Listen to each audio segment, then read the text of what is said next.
धन्यवाद सभापति महोदय जी। मैं जब इस विषय के ऊपर रिसर्च कर रही थी तो मैं अपना ही भाषण 2017 का पढ़ रही थी और उसमें मैंने पाया कि 2017 को जब इस मामले पर बहस हुई, इसी प्रकार का जो माहौल है संसद में पहले भी बना के रखा गया था।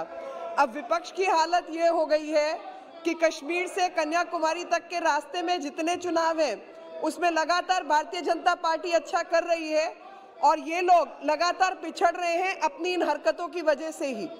आज जिस महत्वपूर्ण विषय पर मैं बात अपनी रख रही हूँ उसके दो पक्ष हैं। पहला पक्ष तो ये है कि दिल्ली के मुख्यमंत्री ने कल ही घोषणा की अपने उप मुख्यमंत्री के द्वारा कि वो दिल्ली को 2047 से पहले 2020 तक सिंगापुर बनाना चाहते हैं। तो जब सिंगापुर बनाने की बात आई तो मैंने कहा भाई जरा हिसाब किताब देख लिया जाए।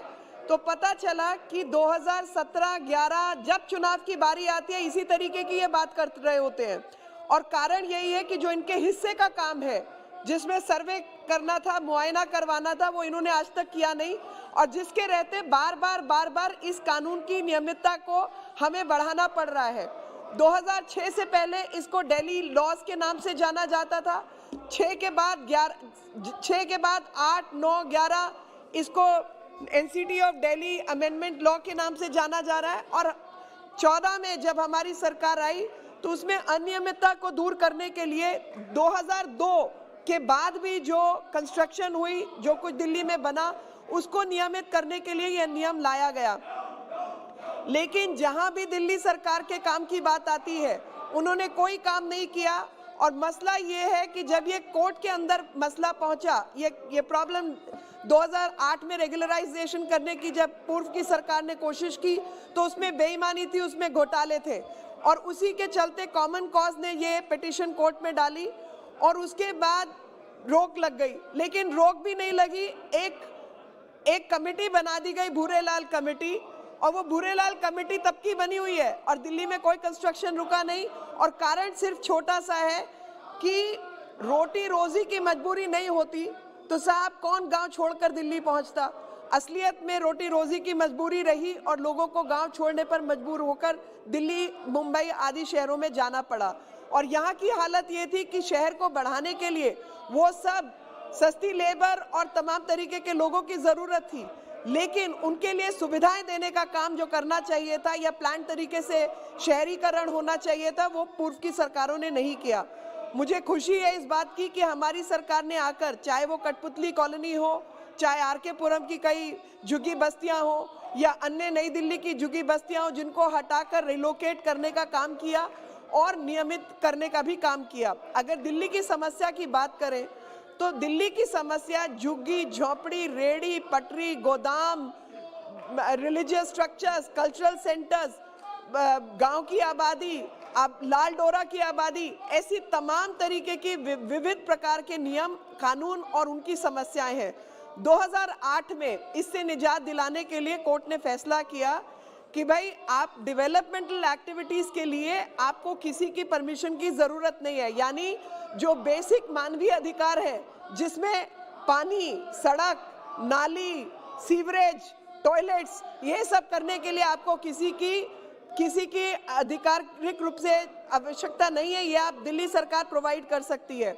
और ड्यूसिप करके एक संस्था बनाई गई, Delhi urban shelter improvement board, लेकिन हालत ये है साहब कि उन्होंने आज तक कोई ढंग का काम नहीं किया। अगर मैं आंकड़ा पढ़ूं तो आप हैरान होंगे कि टोटल कॉलोनीज की जो संख्या है वो 1700 से ऊपर है, 1800 के आसपास है, जिसमें उनके अपने जो रिकॉर्ड है अपनी साइट पर, उसमें उन्होंने कहा कि हमने 461 कॉलोनीज को जो है 1893 कॉलोनी है और हमने जो सोशल एमेनिटीज हैं वो 461 को प्रोवाइड कर दी हैं।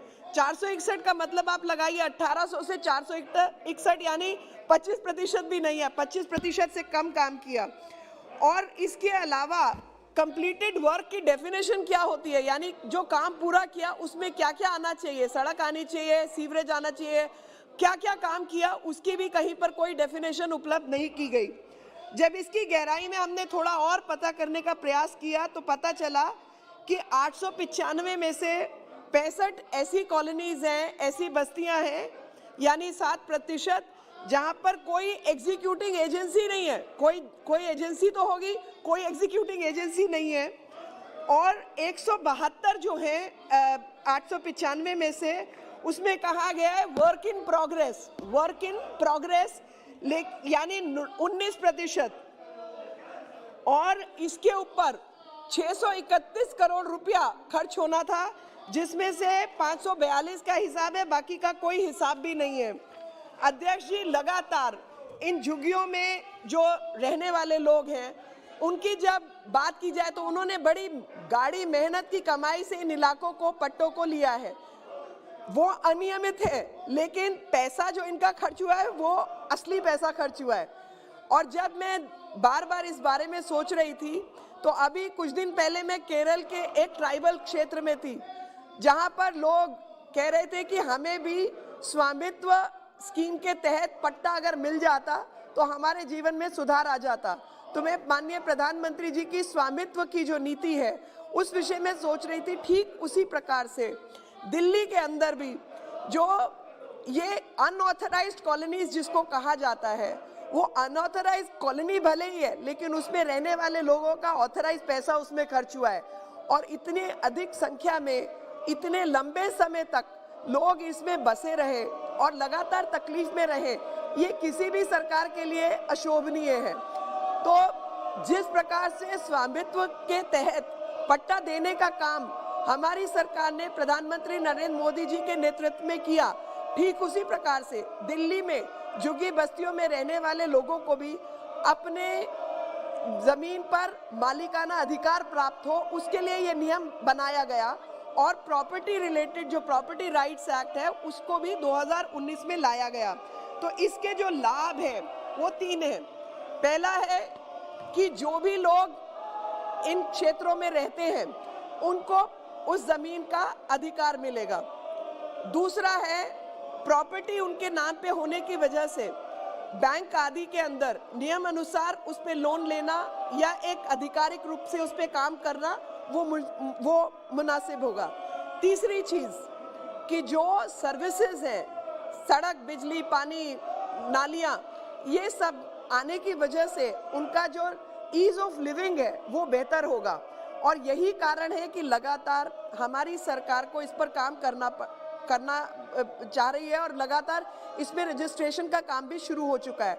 और कई लोगों को, कई हजार लोगों को वो उसकी स्लिप भी मिल चुकी है, जो कि पहले की सरकारों ने 2008 में धोखा देकर रजिस्ट्रेशन के सर्टिफिकेट बांटे थे, लेकिन वो सरासर धोखे का काम किया था।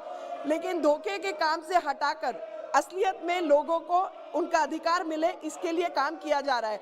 और इसके तहत अगर रेलोकेशन पॉसिबल होगा, चाहे मार्केट एसोसिएशंस हैं जिनके पैसे कम करके सरकार ने काम किया, सरकार की मैं प्रशंसा करना चाहती हूँ, माननीय मंत्री जी की प्रशंसा करना चाहती हूँ कि इतने लंबे इतिहास को सुलझाकर इन्होंने काम किया। आगे भी ऐसा काम होता रहे। जो 2, 4, 5 बची हुई कॉलोनीज हैं उन पर भी काम हो। आपने मुझे मेरी बात कहने का मौका। श्री रमेश बिदुड़ी जी।